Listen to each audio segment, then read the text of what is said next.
Good evening and thank you for joining us for KREM 2 News at 11 tonight. Let's get started. Mandates are slowly becoming a thing of the past. In a major announcement today, masks are optional on most major airlines and the TSA will not be enforcing a mask policy in airports. This comes after a federal judge in Tampa, Florida ruled the mandate was unlawful because it exceeded the statutory authority of the CDC and because its implementation violated administrative law. So as of tonight, we know that masks are optional on Alaska, American, Southwest, United, and Delta flights. If you are flying on an airline not on this list, you should call ahead to make sure you know if you will need to wear a mask or not. Meantime, travelers at Spokane International Airport already reacting to the news. KREM 2's Kyle Simchuk reports tonight. There's still signs on every single door saying that masks are required at all times inside the airport, but a Spokane Airport police sergeant told me they're not enforcing the mandate. TSA also not telling passengers to put on a mask if they come up to security without one. A lot of travelers we talked to were excited. They think this is long overdue. Others say they're still going to put on a mask when they fly. Passengers flying out of Spokane this afternoon were surprised. I thought we had to wear the mask today. To see the unmasked faces of ticket agents. Actually, I didn't even know about it until I stepped in and saw them behind the counter with no mask on. And I go, that's fine with me. So yeah, it's wonderful to be free of it again. Hours after a federal judge struck down the federal mask mandate covering air travel and other public transportation, major U.S. airlines took to Twitter saying masks would be optional for passengers and employees effective immediately. I didn't think it ended until May 2nd. I think it's great. I fly all the time. I have a packet of masks on, but am I going to wear it? No, I didn't want to wear it in the first place. It's uncomfortable, and we've dealt with COVID for long enough. I have hot flashes and menopause, so it gets really hot under here, and I can't catch my breath half the time.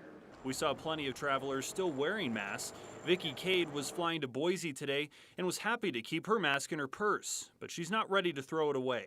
I will always keep one on hand. If I am close to someone who is sneezing or anything like that, I'm going to put it on because if nothing else, it prevents a lot of colds and flus and things like that. On the other hand, some travelers are more concerned that mask mandates aren't gone for good. Let's see how long it stays that way before something changes. Reporting from the Spokane Airport, Kyle Simchuk, KREM 2 News. And coming up in just about 10 minutes, we'll take a look at SeaTac Airport and what they're now doing because of the new masking decision. In the meantime, we are still waiting to hear other updates from other forms of transportation, including Greyhound and Uber. KREM 2 did reach out to the Spokane Transit Authority, and a spokesperson said at this time, quote, STA will continue to require masks until there is updated guidance from the TSA or FTA. There is no official new direction from federal authorities, unquote.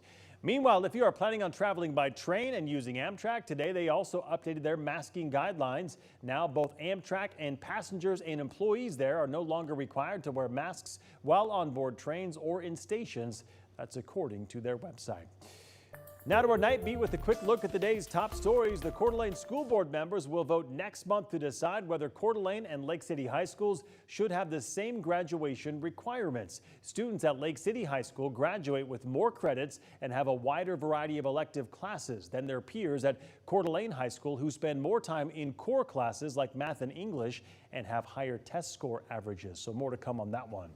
Okanagan County Sheriff's deputies arrested a man for allegedly shooting and killing his girlfriend. According to the Sheriff's Office, deputies were called to a domestic dispute on Westlake Road in Oroville. When they arrived, deputies found the body of 46-year-old Siri Zozel inside the home.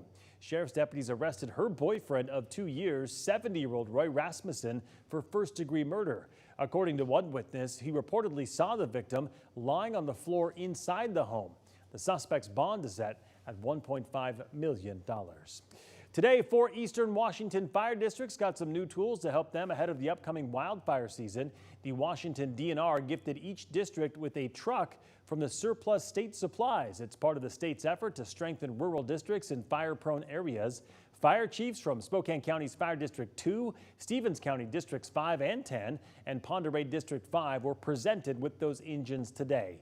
A total of 10 engines are being donated to departments statewide, and DNR hopes to double that number next wildfire season. And that was your Night Beat. To learn more about any of these stories, just text us the word night to 509-448-2000. We'll send them directly to your phone. All right, let's talk weather now because we saw some cold and snowy conditions over the weekend, but things warming up just at least a little bit. Let's get outside to meteorologist Jeremy Legoo. Jeremy, it looks like things are still in the 40s at this. And looks like you're losing a battle with the wind and the rain at this point, right? This is miserable. Yeah, it's not that bad, right? It's 43 right now. It has dropped quickly 7 degrees in the past hour. And the wind, yep, it's out of the west at a whopping 28 miles an hour right now. And as you can see, it's kind of miserable outside. That's the case for us here in Spokane. It's moving into Coeur d'Alene quickly, and Sandpoint, you're going to get this as well. So this moves from west to east with our storm sitting way off the coast. All right, sorry, I need 2 hands on the umbrella. It is that kind of evening, but watch what happens. This starts to clear out as we get into the middle of the night. It'll turn to snow in the mountains, eventually moving out tomorrow morning. We'll see a little sun, a couple scattered showers tomorrow afternoon. Some of those might be a rumble of thunder. We wake up to temps above freezing, but in the 30s. And by tomorrow afternoon, oh, we are in the 50s. I'm coming inside. This is miserable. I don't blame you, Jeremy. Thanks so much. We'll check back with you later in the broadcast.